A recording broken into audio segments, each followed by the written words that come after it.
Hi, my name is Maryann, and I'm a longtime member of Saddleback Church.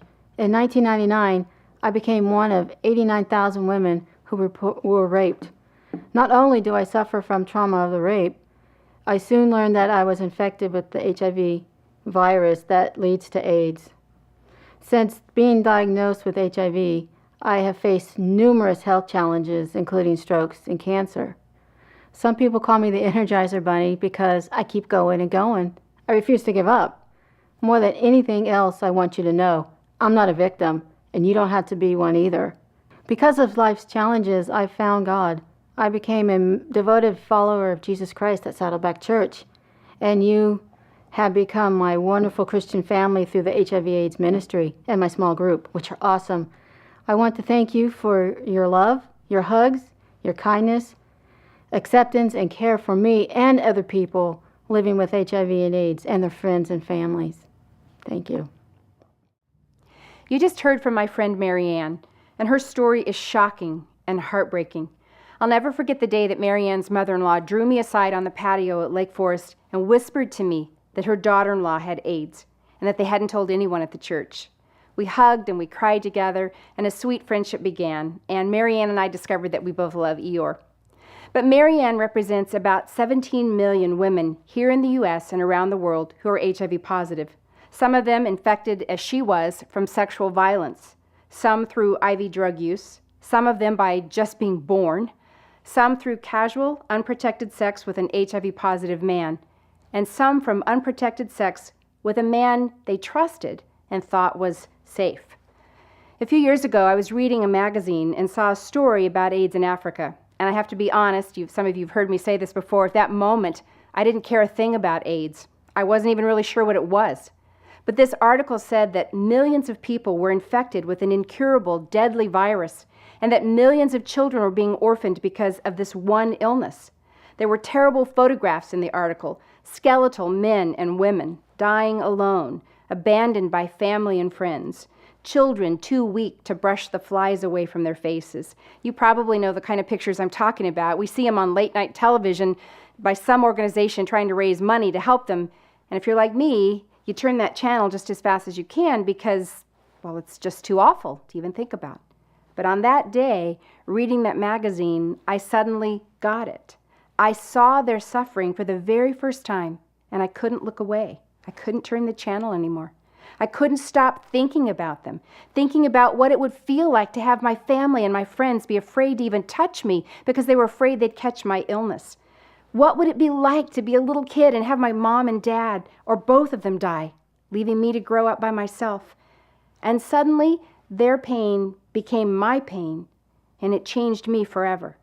We started the HIV/AIDS initiative at Saddleback shortly afterwards, and for the last 10 years, we've been caring for people here in Orange County and around the world who are infected or affected by HIV and AIDS, and lives have been changed. There are so many causes to get involved with.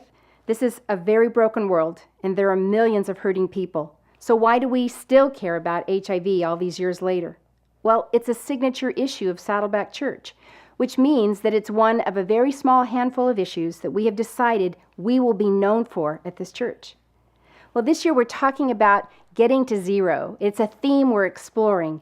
Like, what does it mean to have 0 new HIV infections, 0 deaths from AIDS, 0 babies born with HIV, 0 stigma and discrimination? And what might it look like if there were 0 children in orphanages in the country of Rwanda, where we've been partnering for several years? What would it look like if we could get to 0? What would it take to have no new HIV infections anywhere in the world, here in Orange County? Well, there's some things that I'd like for you to think about around this idea of no new HIV infections. 3 practical steps you can take. First, know your risk factors, and then get an HIV test. Don't be afraid, it's really easy. There's no blood, it's just a saliva test, and it's really quick. You'll know your results in about 20 minutes. We offer HIV testing at the Peace Center on the Lake Forest campus. 12 years old and older are welcome. So talk with your husband, talk with your friends, talk with your kids. Go together and get tested. The second thing I would tell you is if you're negative, stay negative. If you take the test and you're positive, you can access the right treatment immediately so that you can remain healthy and then protect others from becoming infected. But if you're negative, stay negative. Don't put yourself in harm's way. HIV is transmitted through body fluids, blood, semen, vaginal secretions, as well as breast milk. HIV is not the only STD, though, that is transmitted through sexual activity. It is the deadliest, but there are several other STDs that will hang around for the rest of your life once you have them, and you don't want any of them. As believers in Jesus Christ, we have clear guidance from His Word about how to live a pure and clean and moral life in every area. And yet we live in a totally sex-saturated culture where every type of sexual experimentation is applauded and encouraged by people we admire and look up to. It gets really tricky sometimes to know what's appropriate and what isn't. But you've got great women's leaders and pastors who aren't afraid to talk to you about anything, so ask them. But please know that as a part of this church, you matter to me and to Pastor Rick, and we want you to stay HIV negative your entire life.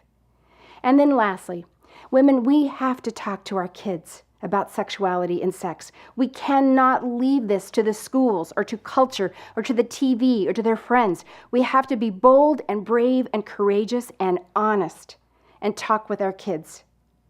So these 3 things that I want you to consider as it relates to getting to zero. Get tested, stay negative, and pray. Here's something that I'm just telling you right now, but it's so cool. Pray about your family helping to empty an orphanage in Rwanda or welcome an orphan to become a part of your family.